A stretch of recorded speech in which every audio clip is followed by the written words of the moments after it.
I got so much motherfucking design on right now. Break it down, bring it back, make it clap. I got 3 old thoughts, new block, where that thing. Bitches on my line, and you know they come straight. Hold up, what it not, 45, scope it cash like whoa. How you fucking with these hoes up? Assalamualaikum warahmatullahi wabarakatuh. Hello everyone, perkenalkan nama saya Novia Fahriati dengan NIM 2123024132 dari Program Studi PGSD kelas Pulang Pisau Universitas Muhammadiyah Palangkaraya. Video ini saya buat untuk memenuhi tugas mata kuliah saya, yaitu Konsep Dasar IPS yang diampu oleh Bapak Muhammad Jailani MPD. Di sini, saya akan mempresentasikan bab 3 tentang individu, masyarakat, dan proses sosial budaya. Untuk mempersingkat waktu, mari kita simak.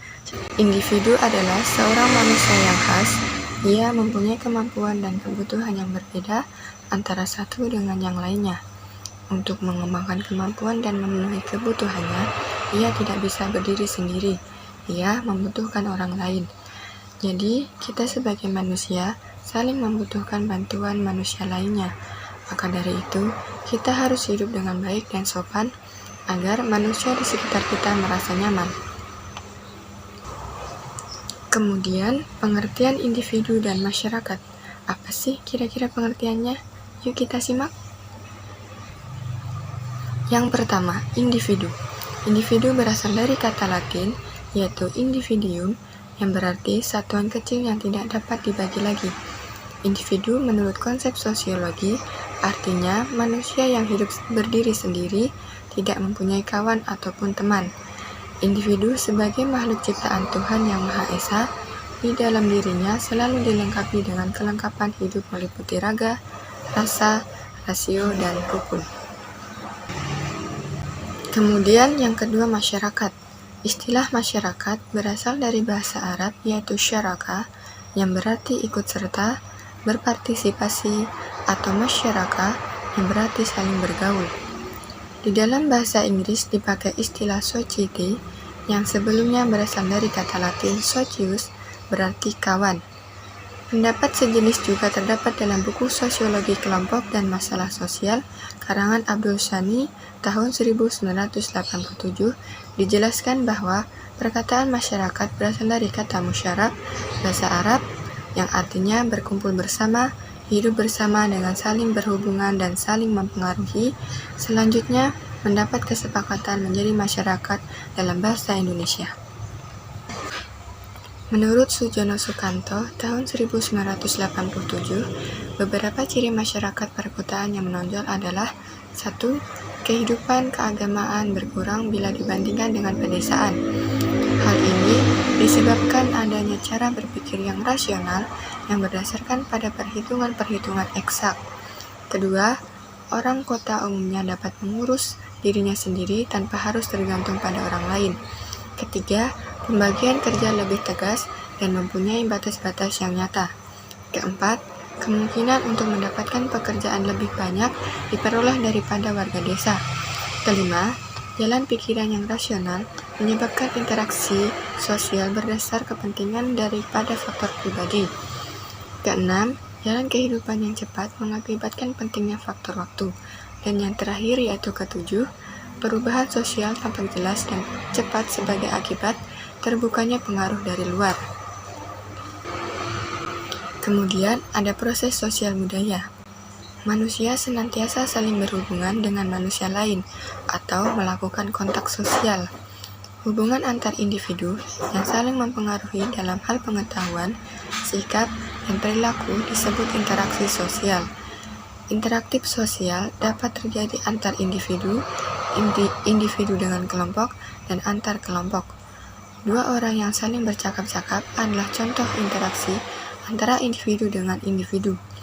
Guru sedang mengajar di depan kelas adalah contoh interaksi individu dengan kelompok. Sedangkan dua kelompok siswa sedang berdiskusi adalah contoh interaksi kelompok dengan kelompok. Komunikasi tidak selamanya dalam bentuk langsung ataupun tatap muka, face to face, seperti berbicara atau bersalaman. Ada pula komunikasi tidak langsung, yaitu melalui perantara seperti surat, telepon, surat kabar, televisi, atau radio. Perantara itu disebut sebagai media komunikasi. Menurut Astrid Susanto, tahun 1977, sifat interaksi sosial itu adalah frekuensi interaksi, makin sering, makin kenal, dan makin banyak pengaruhnya. Keteraturan interaksi, semakin teratur, semakin jelas arah perubahannya. Ketersebaran interaksi, semakin banyak dan semakin tersebar, semakin banyak yang dipengaruhinya. Keseimbangan interaksi, semakin seimbang, posisi kedua belah pihak yang berinteraksi, semakin besar pengaruhnya. Langsung tidaknya interaksi, bila interaksi bersifat langsung kedua pihak bersifat aktif, maka pengaruhnya semakin besar. Proses-proses sosial yang asosiatif terjadi apabila orang per orang atau satu kelompok melakukan interaksi sosial yang memiliki kesamaan atau keserasian pandangan dan tindakan sehingga mengarah kepada kesatuan. Proses sosial yang mempengaruhi kepada kesatuan ini bisa dalam bentuk kerjasama, akomodasi, ataupun asimilasi. Proses-proses sosial yang asosiatif, maka proses-proses disosiatif pun dapat ditentukan pada setiap masyarakat. Proses disosiatif ini terwujud dalam bentuk persaingan atau kompetisi, kontravensi, dan pertentangan atau pertikaian. Interaksi sosial dapat menimbulkan dalam kerjasama, persaingan, ataupun pertikaian. Kerjasama terjadi bila individu atau kelompok mempunyai kesadaran akan tujuan yang sama, sehingga timbul aktivitas yang saling menunjang, membantu untuk bersama-sama mencapai tujuan. Ada 3 bentuk kerjasama, yaitu bergantung, artinya perjanjian pertukaran barang atau jasa. Kemudian cooptation, yaitu penerimaan unsur-unsur baru sebagai salah satu cara untuk menghindari terjadinya keguncangan atau ketidakstabilan. Kemudian ada coalition, yaitu penggabungan 2 organisasi atau lebih yang mempunyai tujuan. Bila 2 kelompok yang berbeda budaya saling bertemu dan melakukan kontak sosial yang intensif, sehingga terjadi pembaruan tanpa menghilangkan diri kebudayaan aslinya, disebut dengan alkulturasi. Contoh, datangnya pengaruh Hindu, Buddha, dan Islam ke Indonesia berbaur dengan kepercayaan asli. Persaingan adalah proses sosial di mana 2 individu atau kelompok berusaha mencari sesuatu yang menjadi pusat perhatian masyarakat, tanpa kekerasan atau ancaman. Misalnya, 2 orang siswa sama-sama memusatkan perhatian untuk memperoleh nilai IPS tertinggi. Jadi, kesimpulannya adalah setiap orang dilahirkan sebagai makhluk individu. Individu merupakan suatu sebutan yang dapat dipakai untuk menyebut suatu kesatuan yang paling kecil. Individu sering digunakan sebutan orang seorang atau manusia perseorangan sebagai individu. Manusia merupakan suatu sistem yang terdiri atas subsistem jasmani dan subsistem rohani.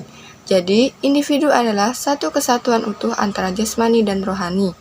Setiap individu mempunyai ciri khas dan kebutuhan yang tersendiri. Sekian presentasi dari saya. Wassalamualaikum warahmatullahi wabarakatuh.